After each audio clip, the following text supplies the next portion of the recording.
Programa Alto Astral no 14. Entrevista.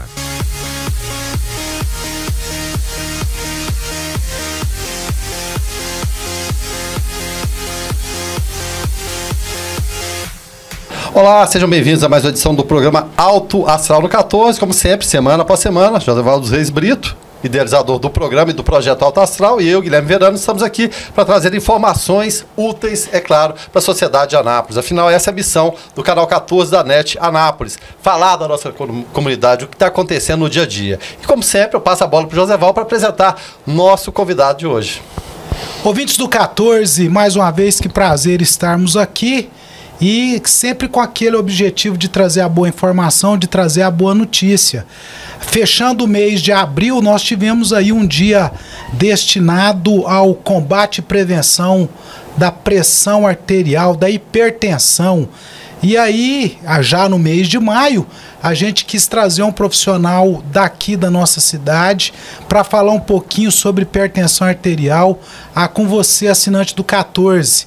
Essa doença silenciosa que mata muito. Mas a gente vai agora, nesse primeiro momento, cumprimentar o Dr. Paulo Henrique, que está aqui conosco, que aceitou o nosso convite, Anapolino. E já que nós somos uma TV comunitária e nós gostamos de prestigiar o que é nosso, nada mais do que o Dr. Paulo Henrique para estar aqui conosco. Seja bem-vindo ao nosso Alto Astral no 14. Obrigado, Josevaldo. Obrigado, Guilherme. Um grande abraço aos telespectadores do canal 14. E hoje vai ser um bate-papo bastante produtivo sobre a hipertensão arterial, essa doença com grande prevalência em nosso meio, que acomete bastante pessoas e repercute no desenvolvimento de várias morbidades, tendo então um grande impacto e importância acerca da saúde da nossa população. Ô Guilherme Verano e assinantes do 14, a hipertensão arterial mata anualmente quase 300 mil pessoas. Um Anápolis por ano morre de hipertensão arterial, ô Verano. Puxa vida. No Brasil é uma coisa de louco, não é? É desaparecendo quase um Anápolis por ano, né? Realmente são números preocupantes, né? Uma pessoa a cada 2 minutos. Puxa vida, enquanto a gente tá falando aqui, já 2 ou 3 já foi embora. Por conta disso, né? Meu Deus do céu. É muita gente. A gente fala assim, é claro, a gente sempre procura esse tom descontraído, mas é claro, é muito, muito sério, né? E totalmente prevenível, né? Que é o que a gente vai ver ao longo do programa de hoje, né, doutor? Sim, é uma doença muito prevalente, né? Há estimativas de cerca de 32% até 46% da população mundial como portadoras de hipertensão arterial. Isso aí variando de acordo com os índices, com os níveis que tomamos como base para o diagnóstico de hipertensão arterial. Então, de fato, é uma doença bastante prevalente no nosso meio. E o que é a hipertensão arterial, doutor Paulo? Hipertensão arterial, ela é uma doença que tem várias definições. Do ponto de vista circulatório e médico, nós podemos defini-la como um aumento da pressão arterial no nosso organismo, tendo várias repercussões, como lesão de órgãos-alvo, órgãos que estão sendo irrigados por sangue constantemente, e uma doença que varia de acordo com as definições. Então, há vários pontos de corte para a definição diagnóstica de hipertensão arterial e que traz várias condições atreladas a ela, condições de sintomas, em virtude de outras doenças ligadas à mesma. Já que o senhor falou em condições de sintomas, então quais são os sintomas mais comuns? Mais comuns. A sintomatologia, Joseval, ela não advém da hipertensão arterial em si. Uma vez que hipertensão arterial é uma doença, infelizmente, assintomática. Digo infelizmente porque o fato de não haver sintomas retarda o seu diagnóstico, uma vez que o paciente não percebe que é portador daquela doença, das condições. É tal silenciosa, assim como a diabetes. Justamente, silenciosa. O que pode levar a sintomas são as doenças que surgem como consequência da hipertensão arterial. Dentre essas, o infarto agudo do miocárdio, a insuficiência cardíaca, a insuficiência renal, né, a nefropatia induzida por hipertensão, dentre outras. E para o assinante do 14, como que ele faz, doutor Paulo, para ele entender se ele está com com o problema da pressão alta. Vamos falar do jeito que o povo gosta de ouvir também, né, Guilherme Verano? Como é que é feito esse diagnóstico? Só pra gente entender. Eu posso até citar um exemplo. Aqui eu tava vindo pra cá com a minha sogra, ela falando que tinha ido na igreja, né, no dia anterior, falando que chegou lá naquela suadeira, aquela coisa, né, que é popular do Goiânia. Nossa, que suadeira que eu cheguei aqui. Tava de noite, um clima ameno e ela com suadeira. Pode ser um indicativo? Dentre outros, é claro. Dentre outros. Guilherme, a gente escuta muito a dor de cabeça, né? A cefaleia, a dor de cabeça na nuca, minha pressão tá alta. Os sintomas, é importante frisar isso para o pessoal, para os nossos telespectadores, que os sintomas eles surgem não como consequência direta, como nós falamos agora há pouco, da hipertensão. Muitas vezes eles são os causadores da elevação pressórica. Então, por vezes a pessoa está com cefaleia, está com dor, e esse sintoma acaba levando a elevação pressórica. De sorte que ela, ao aferir a pressão, percebe então a elevação dos níveis. Não que a hipertensão então seja responsável diretamente pelos sintomas. Muitas vezes ela surge como consequência dos mesmos. Entretanto, há doenças que são relacionadas à hipertensão, como dito anteriormente, insuficiência cardíaca, AVC, infarto agudo do miocárdio, nefropatia, retinopatia. São todas doenças como consequência. E como, respondendo a sua pergunta, Josival, como diagnosticá-la? Através de visitas periódicas ao seu médico e da correta aferição dos níveis pressóricos. E a partir dos mesmos, percebendo a elevação constante dos níveis pressóricos, né, mantendo então um platô, diagnosticamos a hipertensão arterial. A gente pode dizer então que qualquer elevação da pressão tem a ver com hipertensão arterial? Não, Joseval. O nosso corpo ele é feito para suportar elevações pressóricas episódicas. Os atletas mesmo são um exemplo de que durante uma corrida, ao término ali do seu grande esforço, da sua atividade de alta performance, se aferirmos os níveis pressóricos, certamente estarão elevados. E não constitui doença em si. A doença ela surge justamente da elevação pressórica constante, né, tendo níveis altos ali, e no dia a dia, cotidianamente, em um caráter então constante, não um caráter permanente. Vou pegar até um exemplo aqui relacionado com o esporte, que a gente sempre acompanha também. Há cerca de uma semana atrás, o Cacá Bueno, depois que venceu, depois que participou da prova, assim que ele desceu do pódio, ele sentou e passou mal.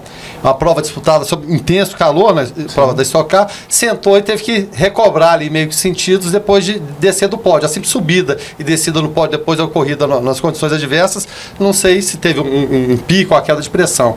Nesse caso, como identificar se subiu, se desceu, a tendência é qual? Isso. Nesses casos, após esforços, onde há várias variáveis, né? A desidratação em si, também, no caso da Stock Car pelo uso do macacão, de ficar dentro ali do... Um verdadeiro forno, né? Sim, justamente. Do amplo esforço, da emoção, do término da prova, tudo isso influencia. Então, o ideal é a aferição em pelo menos duas, três ocasiões distintas, espaçadas por alguns dias, né? Para aferirmos medidas aleatórias e dentre pelo menos 2 ou 3 aferições com níveis elevados, aí sim diagnosticamos a hipertensão arterial. Não somente com pressões identificadas aleatoriamente, isoladamente. Não, é feito com medidas seriadas em espaços distintos de tempo. Não pode ser igual o teste DOP, não vou fazer de surpresa aqui. Não. A gente tem que ter um tempinho. E levando em conta também técnica adequada para a aferição da pressão, levando em conta intervalos da alimentação, intervalo de tabagismo naquelas pessoas que fumam, ou da prática de exercícios físicos e ingesta de café. Tô Paulo, por que tomar medicação então para pressão arterial? Explica, porque tem gente que fala assim, eu comecei a tomar e aí a pressão normalizou, eu parei de tomar, eu sarei, não precisa mais. Bom, doutor, você não passou. Eu queria era nesse sentido. A medicação ela vem como arroz com feijão todo dia, né? Mais ou menos assim, não? Justamente, Joseval. A hipertensão arterial, como ela é uma doença que na imensa maioria das vezes ela não é curável. Ela é uma doença que não tem cura, porém tem tratamento. É uma doença em que nós não abandonamos o nosso paciente, não é uma condição.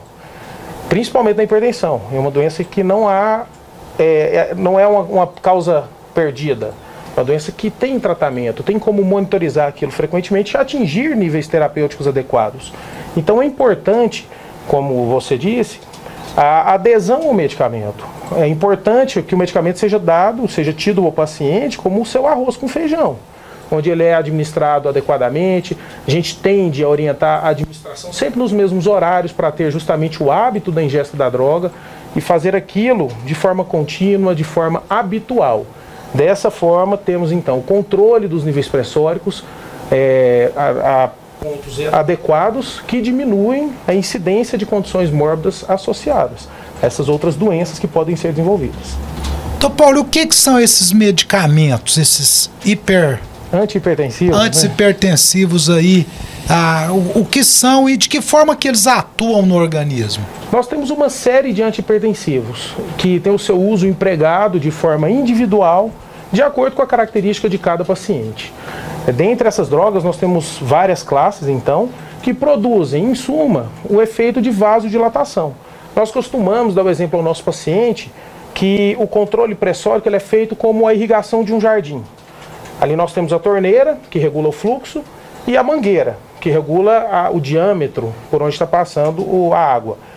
De forma que, se abrirmos a torneira, aumentamos o fluxo, aumentamos a pressão.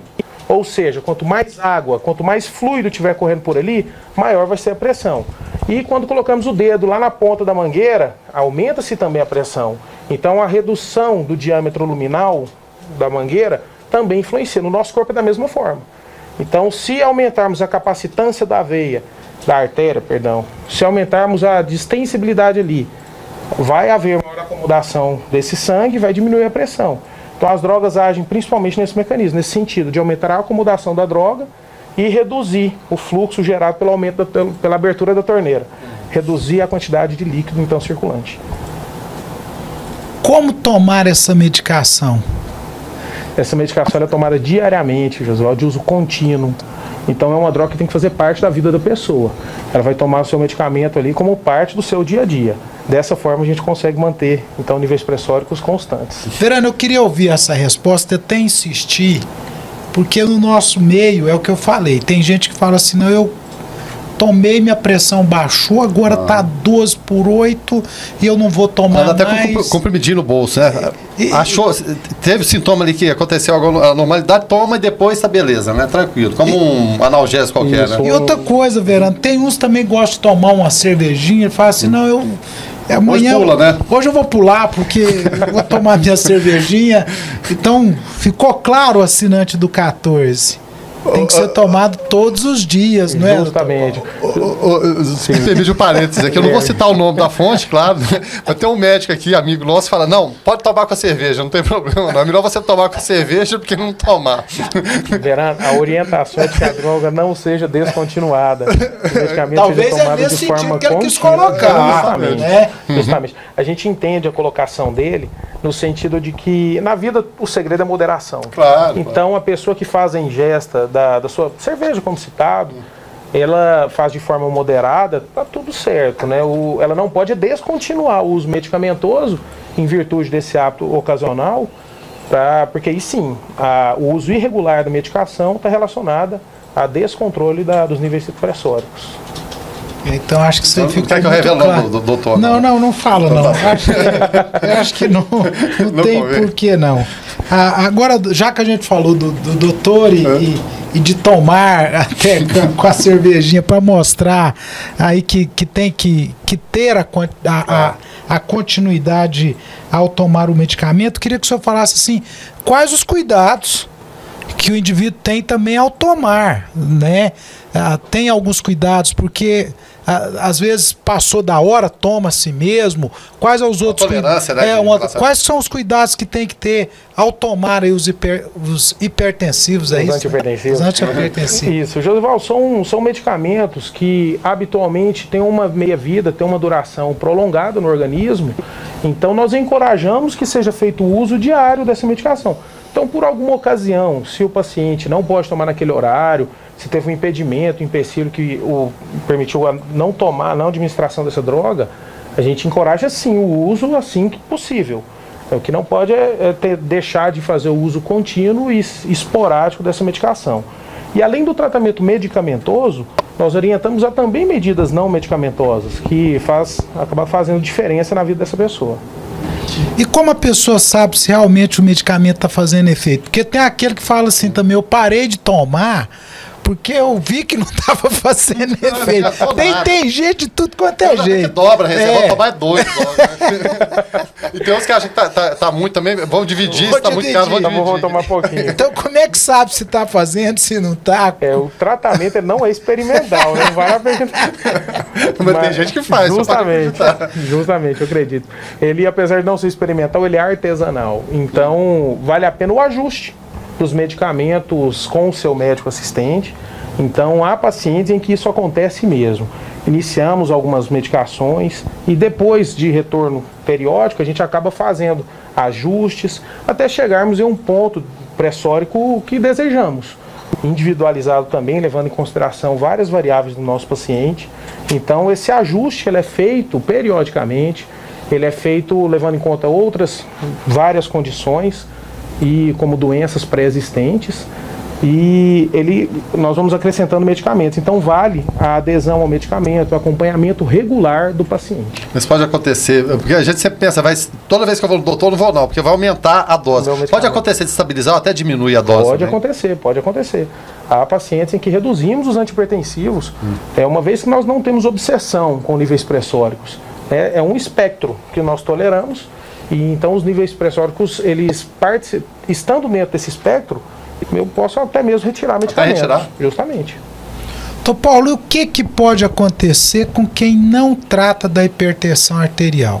A quem não trata, Joseval, há várias doenças associadas, porque é fundamental para o desenvolvimento do órgão, para a sua funcionabilidade, a perfusão sanguínea, a irrigação desse órgão com sangue.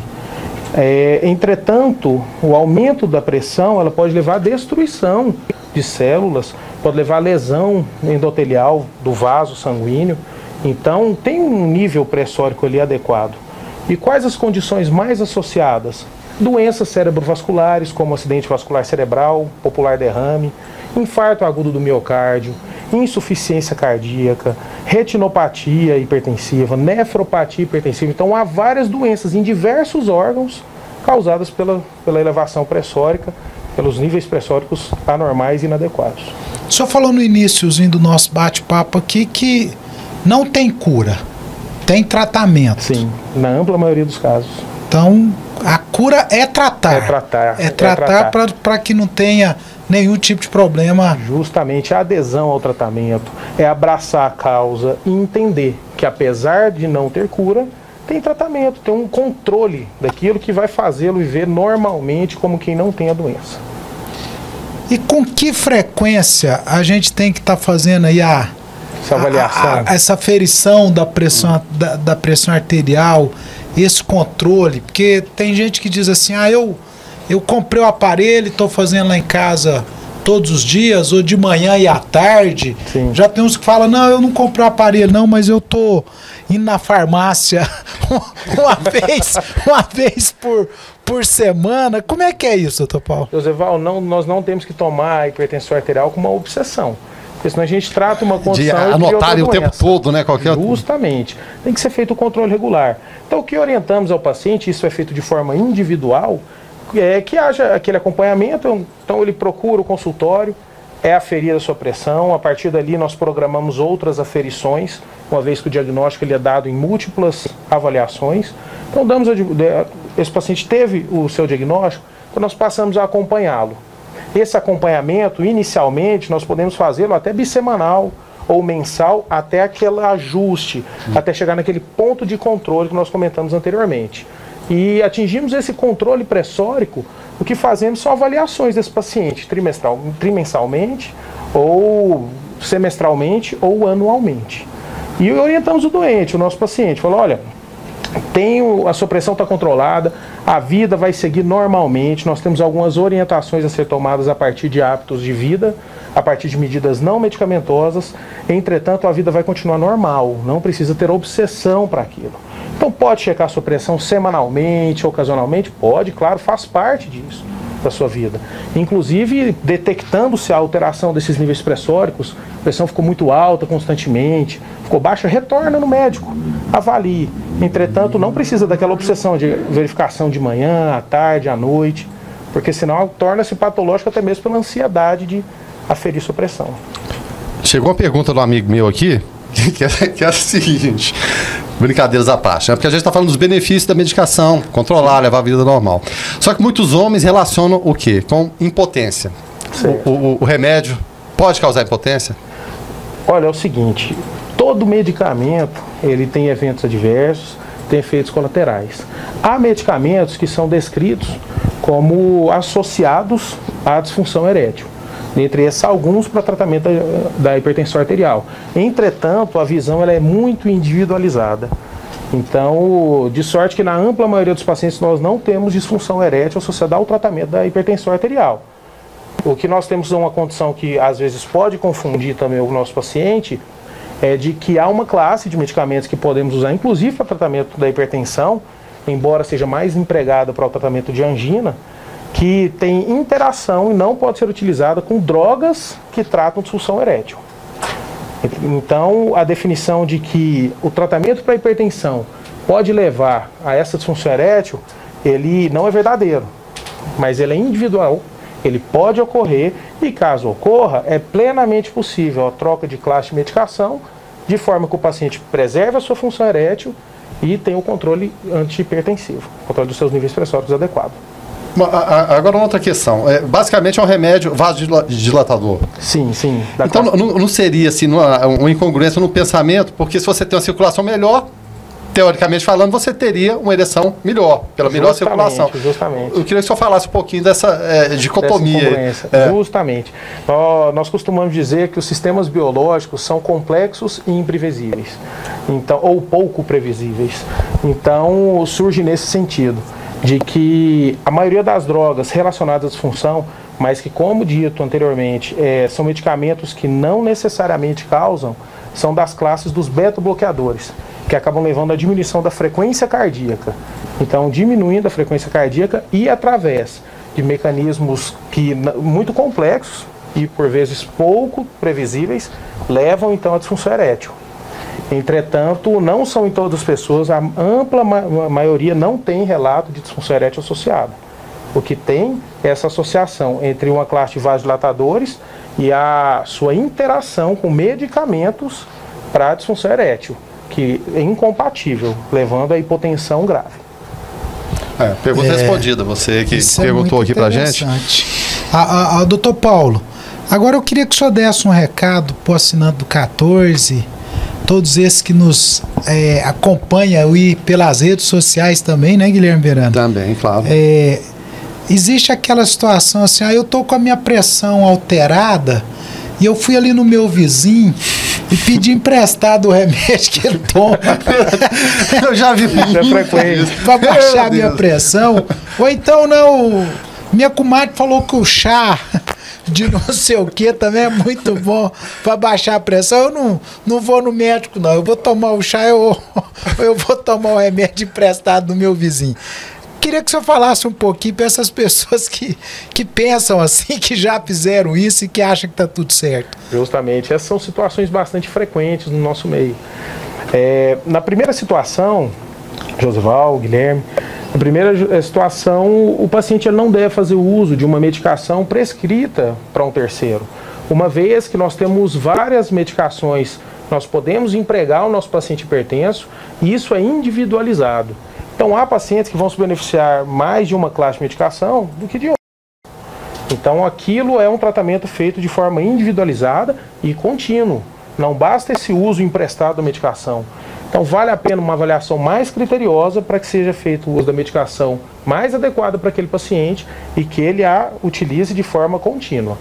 E na segunda situação, do uso de fitoterápicos, que muitas vezes acontece, é que no tratamento da hipertensão nós podemos ter algumas medidas, além do uso da medicação antihipertensiva, que pode levar ao controle dessa pressão, a melhores níveis pressóricos, como uma dieta mais adequada, a realização de atividades físicas, a restrição da ingesta salina. Então, muitas vezes a pessoa toma um fitoterápico, mas faz essas medidas e acaba tendo um benefício. Então, pode ter a situação E outra, de que às vezes aquele fitoterápico que ela está tomando até tem uma ação antihipertensiva, mas que não deve substituir o seu medicamento. Deve ser feito um acompanhamento dos níveis pressóricos para chegarmos, então, em níveis adequados. O que um hipertenso não deve fazer de jeito nenhum, doutor Paulo? O hipertenso, de jeito nenhum, ele deve... Deixa uma lista, né? Deve descuidar da sua pressão. Agora, há medidas e práticas que nós recomendamos que não seja feita ao hipertenso e outras que seja feito. Por exemplo, o consumo de sal. Nós orientamos ao paciente hipertenso que consuma menos sal, que evite o saleiro à mesa, que evite a adição de sal ao preparo da sua alimentação. Então, redução de sal é uma delas. Por que o sal aumenta a pressão? Explica para nós. O sal aumenta a pressão porque ele atua, primeiro, no metabolismo renal, de excreção, e segundo, porque ele é higroscópico. Então, o sal caminha junto com a água. Então, ingerindo mais sal equivale ao aumento do volume sanguíneo, equivale a abrir a torneira lá do nossa mangueira. Abrindo a torneira, aumenta a pressão lá na mangueira. Então, a ingesta aumentada de sal está relacionada a níveis elevados de pressão. A mesma coisa vale para o sódio que está aí. Justamente. A crítica grande dos produtos industrializados. Justamente. O sal é nesse sentido, do sódio.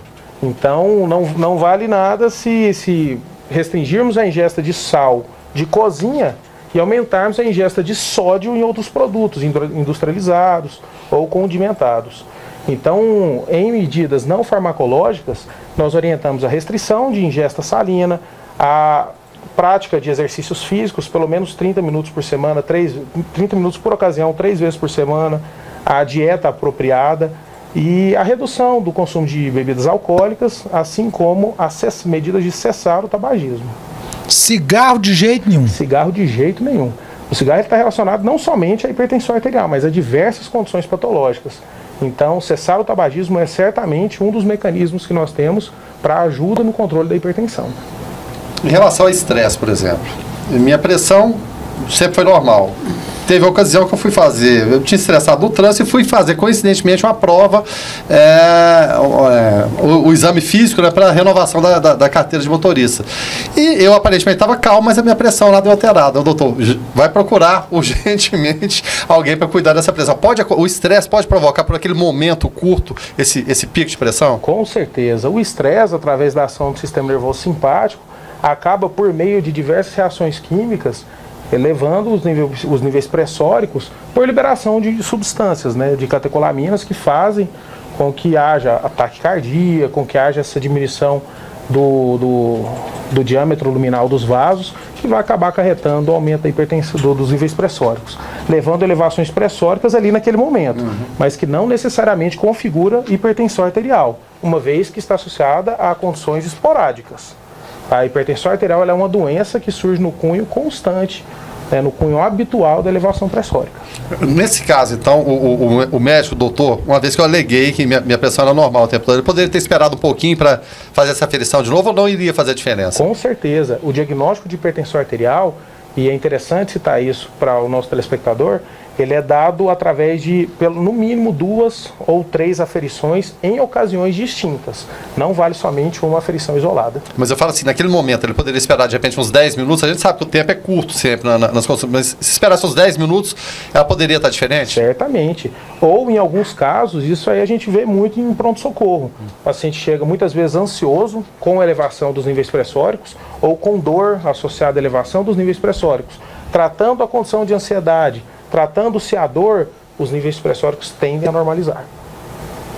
Eu conheço algumas pessoas, Guilherme Verano, e como sempre aqui é lei, não cite nomes, por favor. Que são sedentários. Eu conheço não vários. Não gosta de fazer exercício. Não, e tem uns que jogam futebol, e mesmo jogando futebol são sedentários, porque eles não se movimentam em campo também. Ah, também tem isso. Tem isso também. Mas o que eu queria dizer era o seguinte... Tem gente que diz assim, não, eu não faço exercício porque eu sou hipertenso. Eu vou morrer, né? Eu queria que você... Realmente o hipertenso não pode fazer exercício, não. Pode, Josival, pode. Há, inclusive, recomendação de que seja feito. O pessoal da pelada pode correr, que não tem problema não. A prática de exercício, ela traz melhoria não em si na quantidade de vida, diretamente. Ela traz isso, a quantidade de vida relacionada a controle dos fatores de risco para o desenvolvimento de diversas doenças e controle das mesmas. Entretanto, a prática de exercícios físicos, ela está amplamente relacionada à qualidade de vida. E, no caso da hipertensão, auxilia no controle pressórico. Então, o que deve ser feito no paciente hipertenso que deseja a realização de atividade física? Primeiro, o controle dos níveis pressóricos. Então, nós vamos ajustar as medicações, ajustando-se os medicamentos, diminuindo a restrição, aumentando a restrição salina, diminuindo a ingesta do mesmo, diminuindo a ingesta das bebidas alcoólicas, adequando-se à dieta, controlou os níveis pressóricos, essa pessoa está apta à realização de atividade física, né? Atividades físicas de intensidade moderada, em aproximadamente 30 minutos, é o que nós recomendamos, por pelo menos 3 vezes por semana. Entretanto, atividades moderadas. O senhor não é nutricionista, não, mas já falou aí da questão da alimentação. Quais os elementos assim, que auxiliam a manter a pressão em dia? O que o senhor pode nos dizer sobre isso? Isso é interessante o que a ciência nos diz, porque inicialmente foi feito registros, estudos observacionais que não são conclusivos, mas são bons levantadores de hipóteses. E observando-se o caráter alimentar, ali como que era a vida habitual de alguns estratos da população, via-se que aqueles que faziam alguns tipos específicos de dieta tinham melhor controle pressórico do que outros. Então, usou-se essa hipótese para fazer um ensaio clínico, um estudo que acabou comparando alguns perfis de dieta. E viu-se que a que mais está relacionada ao controle pressórico é a dieta chamada dieta DASH, que é a dieta pobre em gordura poliinsaturada e em carne vermelha, rica em aves, peixes, frutas, legumes e verduras, além dessa questão da restrição de sódio. Mas em relação a isso até, fala-se muito da dieta mediterrânea. Sim. A gente vê que o italiano ali, o pessoal come bem, eles comem muito salaminho, muito queijo, azeite e também o vinho, o tal do vinho. O vinho e o azeite, eles ajudam a contrabalançar esse excesso de queijo, do salaminho, que eles gostam muito também. Como que funciona? Porque elogia-se muito a tal da dieta mediterrânea também. Sim. Dieta, o que vale para a dieta é moderação, em todas as linhas. Então, mesmo a dieta mediterrânea, se consumida em excesso, trará certamente prejuízo. Então, em linhas gerais, é a moderação. A ingesta de álcool, ela nesse sentido, ela muitas vezes está marcando um extrato da população que tem uma condição de saúde um pouco melhor, que está tendo um pouco mais de controle dos seus fatores, e não que o álcool em si tem um efeito de proteção cardiovascular. Então, possivelmente é isso. Até o modo de vida, porque ali, se você pegar aquelas comunidades, são comunidades de pescadores, uma vida mais bucólica, sim, mais tranquila, também pode ser levado em consideração nessa conta? Certamente, justamente. Sem muito estresse. O que eu falo desse possível é porque a medicina ela é a arte da incerteza e a ciência das probabilidades. Então é complicado nós chegarmos e afirmar alguma coisa sem um registro de um ensaio clínico acerca daquilo. Então, possivelmente, essas dietas que estão atreladas à melhor sobrevida estão marcando ou uma condição social com uma assistência de saúde mais adequada, ou marcando moderação, que é o que eu acredito que esteja associado a melhor extrato de vida, melhor nível de vida. E só para complementar o exemplo, tem uma cidade lá no Rio Grande do Sul, cidade da minha família, é Veranópolis, né? É uma brincadeira, né? Mas é que tem as pessoas mais longevas do país e seguem muito isso aí. É uma dieta italiana, mas uma cidade razoavelmente pequena ainda. Certo. Então, um abraço pessoal de Veranópolis, meus parentes aí. Assim, se perguntarmos aos nonagenários, essa turma com uma maior longevidade, certamente não será referido que ali levaram a vida com moderação. Não, e trabalho no campo também, né? Isso com moderação. Então não há um impedimento para o consumo alimentar. Então mesmo, mas eu quero, a dieta DASH, ela leva a um melhor controle pressórico, ela preconiza menor ingesta de dieta de carne vermelha. Então eu vou abolir a carne vermelha da minha vida. Não, pode fazer o consumo, mas de forma moderada. Que nós não podemos fazer o abuso de algumas substâncias ou dos próprios alimentos. Doutor Paulo, e pro diabético hipertenso, qual que é o recado a ser dado? Porque parece que aí a associação dessas duas coisas não é boa não, né? Só faltou falar, diabetes, hipertenso, alcoólatra e fumante. Dislipidemia, né, com doença de colesterol e idoso. Então, Zeval, certamente o controle da pressão arterial. Uma vez que nós temos como fatores de risco conhecidos para a aterosclerose e aceleração da mesma, hipertensão, diabetes, dislipidemia, tabagismo e idade, uma vez que a pessoa tem uma dessas condições, acaba surgindo outras, vale a pena um controle mais rigoroso, de tal forma que nós possamos diminuir o risco cardiovascular. Então, o controle da hipertensão em quem tem diabetes, ele torna-se importante, fundamental para segurar a progressão dessas doenças, dessa lesão. Então, pro diabético, nem sal e nem açúcar, hipertenso. Tem que ser tá direcionando o olhar para mim aqui que eu não tô entendendo também o que tá acontecendo. Tem que ser moderada a coisa, Guilherme Verano. Claro, sempre, né? Ô, doutor Paulo, aí os medicamentos para hipertensão aí, em relação aos horários de serem tomados, porque tem os horários e às vezes as pessoas não seguem direitinho. Eu não tomei café e tomei a medicação, ou eu tinha que ter tomado depois e esqueci. Essa questão de tomar o medicamento associado à alimentação, como é que é isso? Ou até a falta dela, né? Eu não comi ainda. Está de jejum ou não? Via de regra, as medicações para hipertensão não exigem uma característica marcante. Essa aqui tem que ser ingerida depois da alimentação, essa de manhã, à tarde. O que nós preconizamos e orientamos aos nossos pacientes é que os diuréticos, por exemplo, sejam ingeridos pela manhã, para evitar aquela diurese ali durante a madrugada. Entretanto, o que nós recomendamos é que seja estabelecido um horário e faça-se o uso do mesmo naqueles horários fixos, para termos justamente o cunho do hábito ali de levar a medicação como o dia a dia da pessoa. A hipertensão arterial, ela não está muito associada à questão da idade, não. A pergunta aqui é nesse sentido. Às vezes o jovem, ele diz assim, não, eu não estou muito preocupado com isso não, porque não é doença da minha idade, é uma coisa que acomete pessoas com idade mais avançadas. O que o senhor teria de dizer para esses jovens? Tem que ter o cuidado, porque às vezes dá sinais, não dá também? Sim, o jovem pode ter hipertensão arterial. Nós sabemos que a média ali da população, de idade da população, que mais tem a doença hipertensão arterial, está entre os 30 anos, a partir dos mesmos. O que é incomum ao surgimento da hipertensão arterial com pessoas com menos de 30 anos e em pessoas com mais de 65 anos. Então, pessoas que nunca tiveram hipertensão arterial e a desenvolvem depois dos 65 anos, nos desperta uma lanterna para o diagnóstico de hipertensão secundária.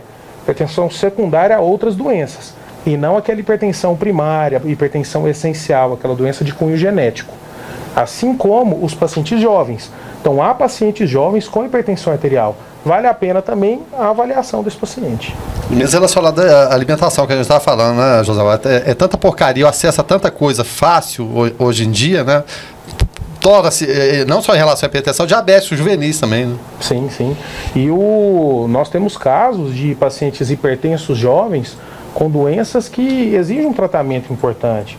Então, dessas, por exemplo, pessoas com doenças na perfusão do rim, com estenose de artéria renal, que acaba desenvolvendo a hipertensão prematuramente, um paciente mais jovem.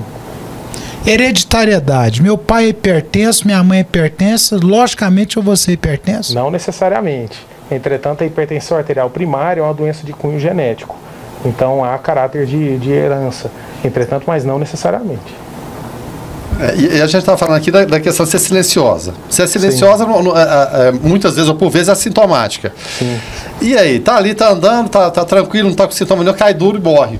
Pode acontecer também? Pode acontecer. Nós temos paciente que, como dito anteriormente, a hipertensão, diabetes... Morreu sadio demais, né? Acontece, o famoso morreu de repente, né? Não tinha problema de saúde nenhum. Entretanto, a hipertensão, ela sendo fator de risco para doenças cardiovasculares, acelerando a aterosclerose, ela pode levar à formação de placas de ateroma nas artérias que, instabilizadas, podem ter uma série de consequências. Às vezes, um infarto agudo do miocárdio pequeno, com pouca repercussão na vida da pessoa ou nenhuma. Às vezes, um infarto maior, de uma área mais nobre, ou que propicia arritmias ventriculares malignas, que inclusive pode ceifar a vida da pessoa. O que é considerado uma pressão normal? É a tal da 12/8 mesmo? Ou tem alguma variaçãozinha? Como é que é isso aí? Vai alterando, a gente sempre fala os parâmetros, né? Vai alterando. É aquele dado que nós citamos no começo do nosso bate-papo, da prevalência variar entre cerca de 32% e 46% é justamente disso. Levando-se em conta um ponto de corte. E isso, Josival, isso é tema de discussão em congresso interminável. Então, um estrado defendendo um ponto, outro estrado defendendo o outro, como ponto de corte para a pressão. O que sabemos e concordamos todos é que pressões menores que 120 por 80 milímetros de mercúrio ou 12 por 8 são níveis pressóricos bons. A partir daí é que surge a discussão. De acordo com a última diretriz americana de 2017, que acabou atualizando o 8º Joint de hipertensão de 2015, eles consideram elevar a hipertensão a partir de 140 por 90, hipertensão estágio 2, entretanto consideram 130, acima de 130, como hipertensão já estágio 1. E uma elevação pressórica, uma pressão alta, né, que deve acender a lanterna do paciente entre 120 e 130. Então eles consideram normal, menor do que 12, liga a lanterna entre 12 e 13 e acima de 13 hipertensão. Antes disso, considerava-se 14. Pois é, não pode voltar, não? Eu estava imaginando que um 13 por 8 seria bom, mas seria parece bom. que já tem que preocupar, né? Joseval, mas a linha geral, o que nos diz? Agora, deixando-se em conta a lei em si, e sim individualizando o cuidado, pegando o nosso paciente. Aqueles que têm pressões maiores que 140 por 90, que 14 por 9, vale a pena intervir com medidas não farmacológicas, com medidas farmacológicas, mas manter o controle. Naqueles com menos que 14 por 9, vale a pena a avaliação do indivíduo.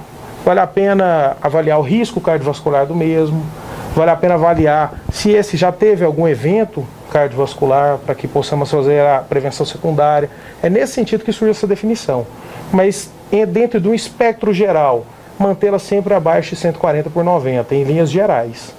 E naquele paciente que está 12 por 8, 11 por 7, excelente. A meta está cumprida. Entretanto, naquele que está abaixo de 140 por 90, em linhas gerais, também está. O cuidado vai ser individualizado, nesse que está entre 12 por 8 e o 14 por 9. Mas não necessariamente esse paciente está doente. Tem que ser tratado agressivamente. Uma vez que os tratamentos também têm eventos adversos, têm efeitos colaterais, que têm que ser contrabalanceados com o benefício que aquilo está proporcionando ao paciente. E quais os cuidados que a pessoa tem para aferir a pressão? O que o senhor orienta? A aferição domiciliar, ela nem sempre é muito confiável, uma vez que muitos aparelhos são descalibrados, não são validados pelo Inmetro. Então, a aferição domiciliar, ela nos ajuda, claro, mas como uma média. Um balizamento, né? Vamos colocar assim. Justamente, um balizamento. A definição diagnóstica, níveis mais confiáveis, a gente orienta sempre a realização com um profissional de saúde, que afere a pressão com o tempo no que nós indicamos ao paciente, após ter feito um exercício físico, após ter feito ingesta alimentar, ingesta de café, o uso de cigarro. Então, e com técnicas adequadas para aquilo. Porque tem muita gente que se engana também, né? Quer fazer a aferição ali, ele não dada que prejudique ali aquela aferição, ele não ingere aquele alimento ou não toma o café para se enganar também. Acontece. E no dia a dia ele acaba fazendo.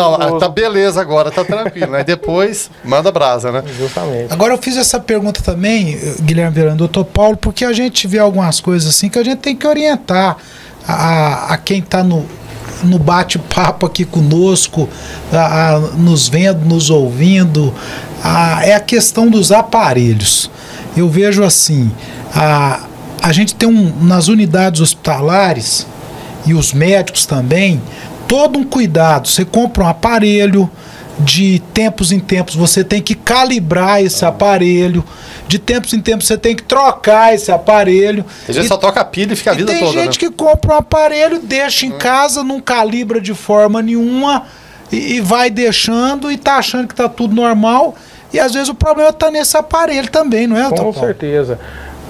A hipertensão, a detecção dos níveis pressóricos, ela tem que ser feita com cuidado, feita no momento adequado, feito com técnica adequada. E não adianta nada nós adquirirmos um aparelho. Isso aconteceu conosco esses dias atrás. O paciente, ao ver a aferição de sua pressão, Falei, rapaz, eu vou comprar esse aparelho aí para eu ver em casa. Aí acabou comprando um sigmomanômetro, um estetoscópio, chegou na casa e eu não sabia usar. Falei, mas agora como que eu vou ver a pressão que isso aqui? Também, né? Então também não adianta. Assim como não adianta a aquisição de aparelhos não validados, não calibrados, e que acaba trazendo níveis, a aferição inadequada, com níveis falsos, que vai trazer uma preocupação desnecessária ao paciente, ou até mesmo a detecção de doença onde não existe, ou a normalidade onde tem doença. Então o que tem que ser feito é a aferição, a detecção dos níveis pressóricos de forma adequada, de forma cautelosa e de acordo com o que é proposto pela literatura. E ter cuidado, porque tem gente que compra do Paraguai, da China. Não tem nada contra. Eu ia citar exatamente isso. Não tem nada contra esses países, não. Eu estou dizendo assim, é a falta de cuidado. E aí depois acontece isso que o doutor Paulo tá dizendo aí, ó. Uma pressão registrada no equipamento que não tem qualidade, que às vezes não é a realidade, não é isso? Justamente. E tem uns que confiam tão cegamente, ainda mais se ela dá adequada porque ele pretende, aí pronto, aí nunca mais vai no médico. O que eu quero é aquele número certo ali, né? Esse aparelho aqui eu comprei o aparelho certo. Eu vou voltar lá no China, que lá é beleza. Então, Paulo, e para aquele que está nos assistindo agora, que está ouvindo o nosso bate-papo aqui, tem um aparelho em casa, um aparelho com selo do Inmetro, um aparelho todo certinho, e que aferiu a pressão, e a pressão está aí 19/15. O que o senhor orienta a fazer nesse momento? Nesse momento, eu oriento, Joseval, essa pessoa procurar um serviço de saúde. No primeiro momento, se acalme.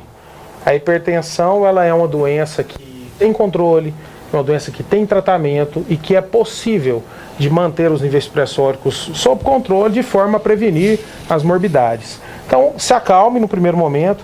Entretanto, não deixa de procurar avaliação médica, principalmente se houver sintomas associados.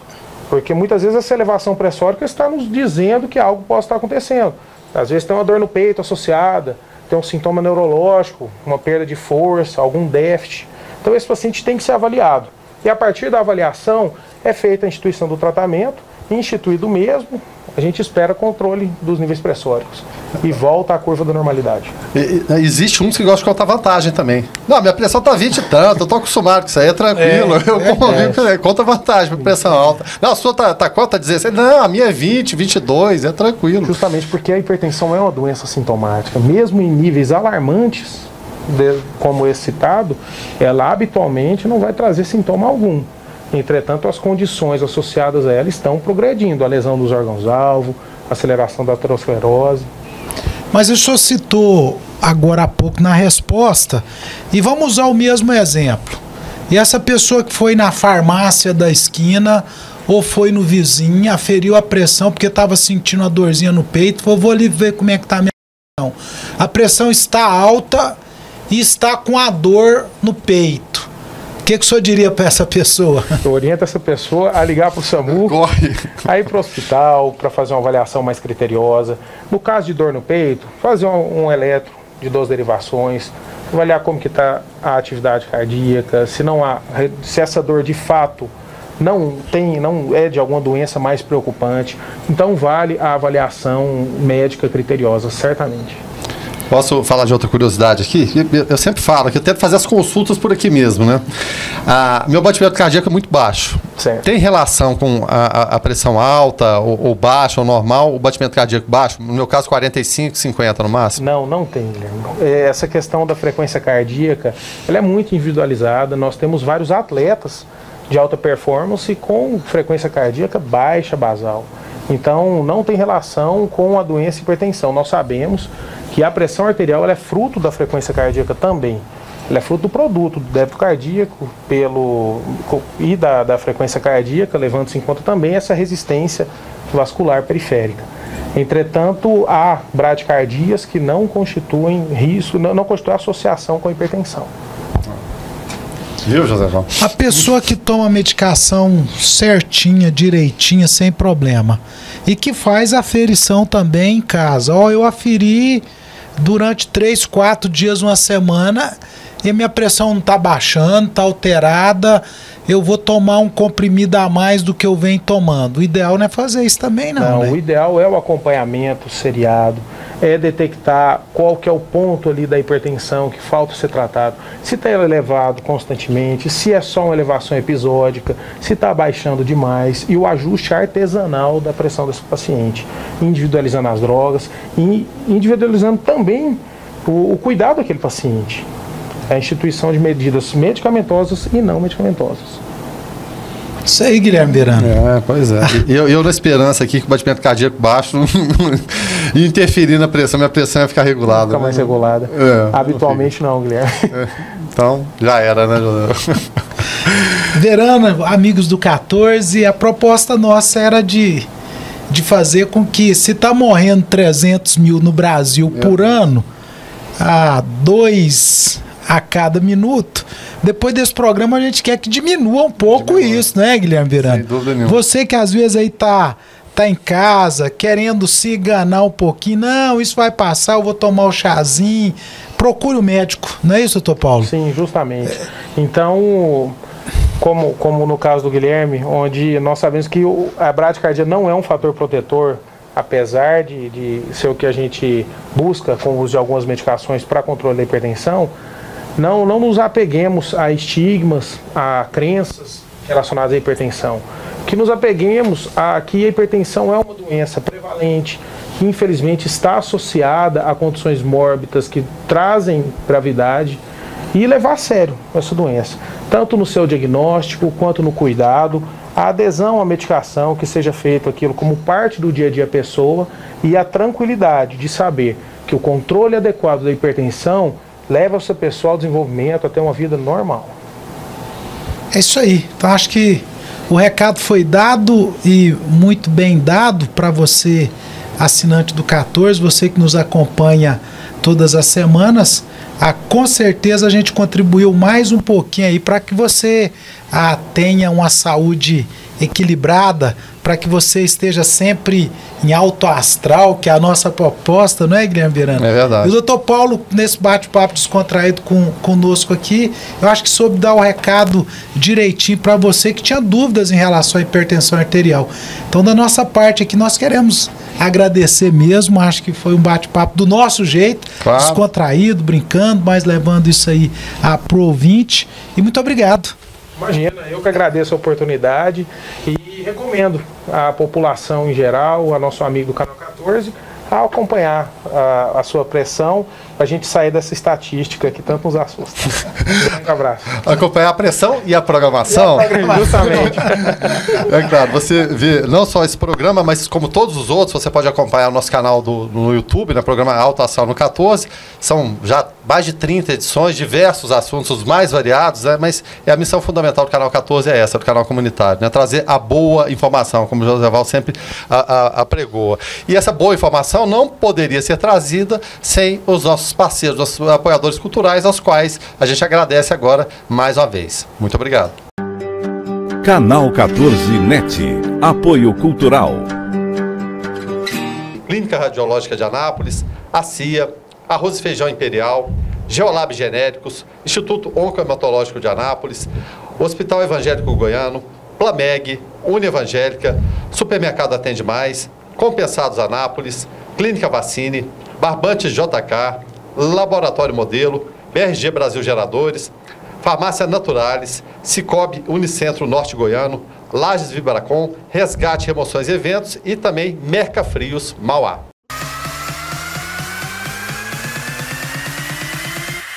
Programa Alto Astral no 14. Entrevista.